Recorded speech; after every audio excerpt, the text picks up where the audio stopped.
Hello बच्चों, मैं हूँ प्रतिष्ठा शर्मा, आपकी सोशल साइंस एडुकेटर फ्रॉम ई सरल।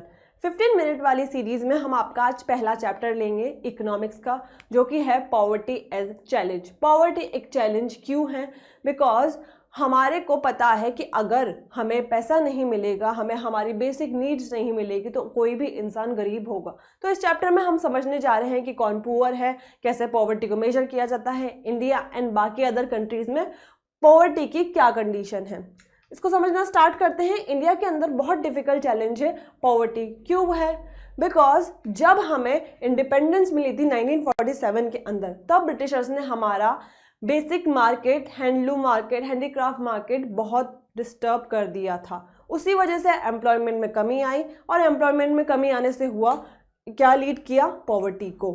अब हम देख लेते हैं कि इंडिया के अंदर हर 4th पर्सन, इंडिया की पॉपुलेशन काफ़ी ज़्यादा है, उसमें हर 4th पर्सन ऐसा है जो कि गरीबी फेस कर रहा है अपनी लाइफ में। 2011 एंड 12 के पॉवर्टी रिपोर्ट के अकॉर्डिंग 270 मिलियन लोग जो रह रहे हैं इंडिया के अंदर, वो गरीब हैं। ठीक है, अब इंडिया के अंदर लार्जेस्ट सिंगल कॉन्सेंट्रेशन है गरीबों की पूरे वर्ल्ड की। अगर हम बात करते हैं, ऐसा नहीं है कि क्या वर्ल्ड में और जगहों पर गरीब नहीं है, पर इंडिया के अंदर गरीबी बहुत देखी जाती है।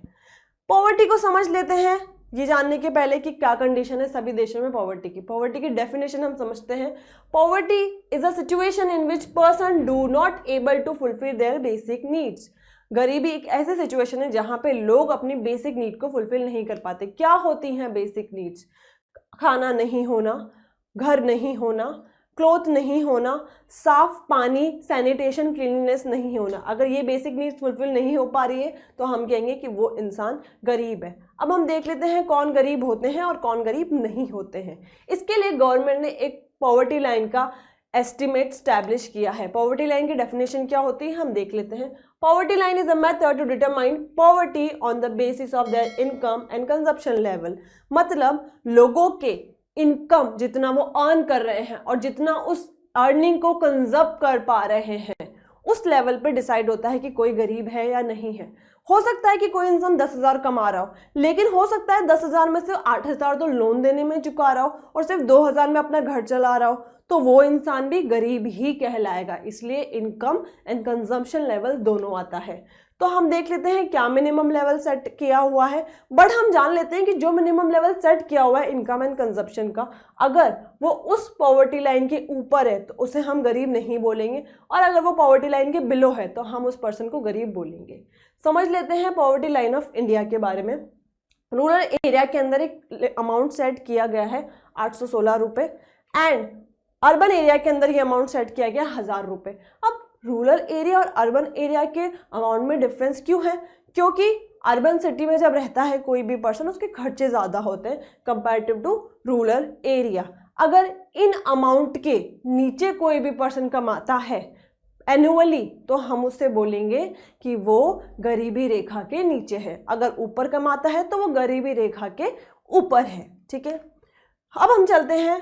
The poverty line is estimated periodically. मतलब ये पॉवर्टी लाइन हमें समझ तो आ गई, पर मेजर कैसे होती है?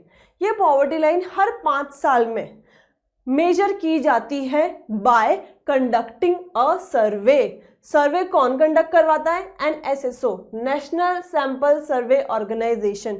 हर 5 साल में ये ऑर्गेनाइजेशन सर्वे करती है ये अमाउंट को सेट करने के लिए, जिससे कि पॉवर्टी लाइन सेट होती है, and above poverty line and below poverty line लोगों को सेपरेट और सेग्रीगेट किया जाता है।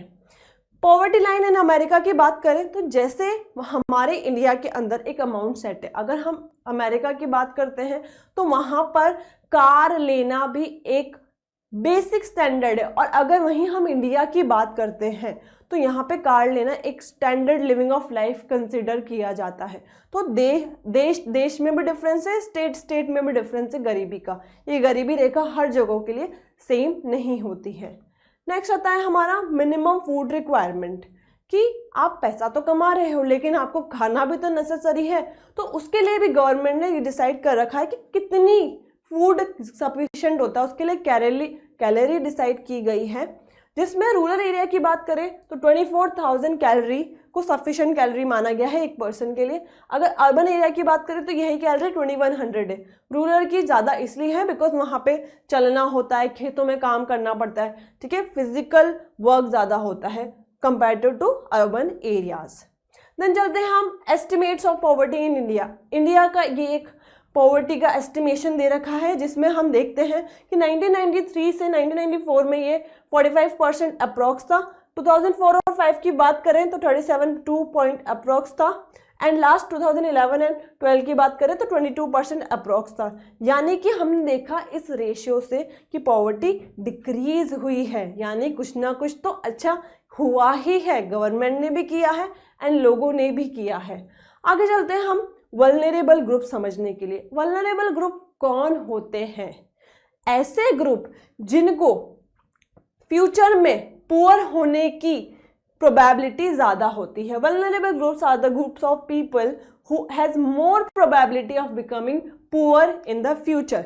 इसका हम एग्जांपल ले लेते हैं SC, ST and agriculture labourer and casual labourer. मतलब जो पिछड़े वर्ग के लोग होते हैं, जो लो वेजेस में, डेली वेजेस में काम कर रहे होते हैं, वो लोग ऐसे होते हैं जिनको हम वल्नरेबल ग्रुप की कैटेगरी में लेते हैं।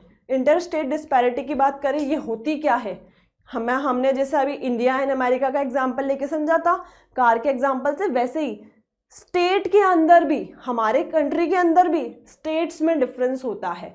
अगर हम इंडिया की बात करते हैं तो ऐसे जगह, ऐसे स्टेट जो पॉवर्टी फेस कर रहे हैं वो है बिहार एंड ओडिशा। अगर हम बात करें कि ऐसे स्टेट जिनके अंदर हाईएस्ट पॉवर्टी रिडक्शन हुआ है, मतलब साल दर साल में पॉवर्टी कम हुई है, ऐसे स्टेट्स हैं केरला, वेस्ट बंगाल, आंध्र प्रदेश, महाराष्ट्र, तमिलनाडु, पंजाब, गुजरात एंड हरियाणा। तो कुछ तो रीजन रहा होगा कि इन स्टेट में पॉवर्टी में रिडक्शन हुआ होगा, ये समझ लेते हैं हम। पंजाब और हरियाणा के अंदर हाई एग्रीकल्चर ग्रोथ हुई है, मतलब ग्रीन रेवोल्यूशन हुआ है, जिसके अंदर modern farming method, HYV seed government ने इंट्रोड्यूस करवाई, ठीक है, बिना इंटरेस्ट पे या कम रेट ऑफ इंटरेस्ट पे लोन दिया ताकि लोग अपने खेतों में खेती कर सके और उससे पैसा अर्न कर सके।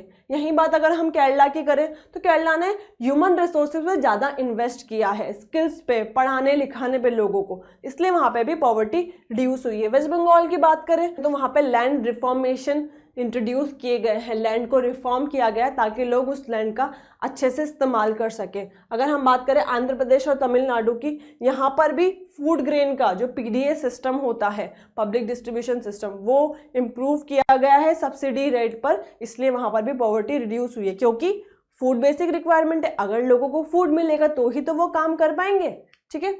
और बात करें हम गुजरात एंड महाराष्ट्र की, तो वहाँ पे इकोनॉमिक एक्टिविटीज़ जिनसे कि लोग अर्न कर सके उन पे फोकस किया गया है, जैसे मैन्युफैक्चरिंग, सर्विस सेक्टर, और इसने हेल्प करी है पॉवर्टी को रिड्यूस करने में। अब हम global poverty scenario national level पे, जो बाकी कंट्रीज़ का भी पॉवर्टी रेशियो है, हम वो कंसिडर कर लेते हैं, देख लेते हैं। तो वर्ल्ड बैंक के अनुसार 1999 में 36% लोग गरीब थे।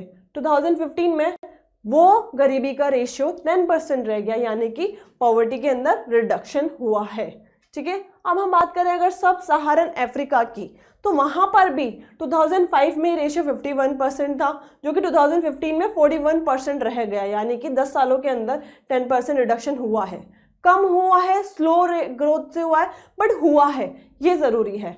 अब हम देख लेते हैं लैटिन अमेरिका का केस, तो वहाँ पर भी 2005 में जो रेशियो 10% था वो 2015 तक आते आते सिर्फ 4% रह गया, यानी कि इसमें भी पॉवर्टी रिड्यूस हुई है। लास्ट हम बात कर ले चाइना की, तो चाइना के अंदर भी 1981 में रेशियो 88% अप्रॉक्स था, तो कि 2008 में आते आते 14% अप्रॉक्स रह गया एंड 2015 में 0.7 रह गया, यानी कि काफ़ी ज़्यादा पॉवर्टी में रिडक्शन हुआ है। हम अब चलते हैं कि कॉज क्या है पॉवर्टी के इंडिया के अंदर। कुछ तो रीज़न रहे हैं जिसकी वजह से इंडिया के अंदर पॉवर्टी देखी जा रही है, तो वो रीज़न क्या है? Low level of economic development. British colonial time पर मैंने आपको जैसे बताया था कि हैंडीक्राफ्ट और जो लोकल मार्केट था वो बहुत हार्म हुआ था, इसी वजह से इकोनॉमिक डेवलपमेंट नहीं हो पाई, इसी वजह से लोग गरीब रह गए। जो रिसोर्सेज हैं और जो लैंड है उनमें भी अनइक्वल डिस्ट्रीब्यूशन होता है, जैसे कोरोना वैक्सीन भी आई थी तो अमीर और पोस्ट वाले लोगों को पहले मिल रही थी, ठीक है। यही होता है अनइक्वल डिस्ट्रीब्यूशन। इसी तरीके से बाकी रिसोर्सेज जैसे फूड, ग्रेन, लैंड वगैरह, इनका भी अनइक्वल डिस्ट्रीब्यूशन होता है। अब हम बात कर लेते हैं कि कैसे अगर गवर्नमेंट ने पॉलिसीज जो इंट्रोड्यूस करी है उनका भी इम्प्रॉपर इम्प्लीमेंटेशन की वजह से भी लोग गरीब रह गए। जैसे ग्रीन रेवोल्यूशन हुआ था, वो भी एक पॉलिसी थी, लेकिन वो सिर्फ पंजाब और हरियाणा में ज़्यादा हुई बाकी स्टेट के कंपैरिजन में। तो पंजाब एंड हरियाणा तो अच्छे हो गए पॉवर्टी के मामले में, वहाँ पर रिडक्शन हुआ पॉवर्टी का, लेकिन बाकी स्टेट नहीं हो पाए।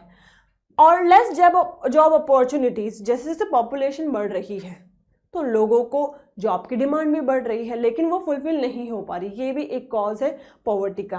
And small farmers borrow money from big farmers, ये होता है इनफॉर्मल सोर्स, कि भाई छोटे फार्मर बड़े फार्मरों से लोन लेते हैं और वो high rate of interest charge करते हैं। तो बेचारे छोटे फार्मर्स तो पूरी ज़िंदगी उनकी लोन देने में चल जाती है, क्योंकि वो इंटरेस्ट ही नहीं पे कर पा रहे होते।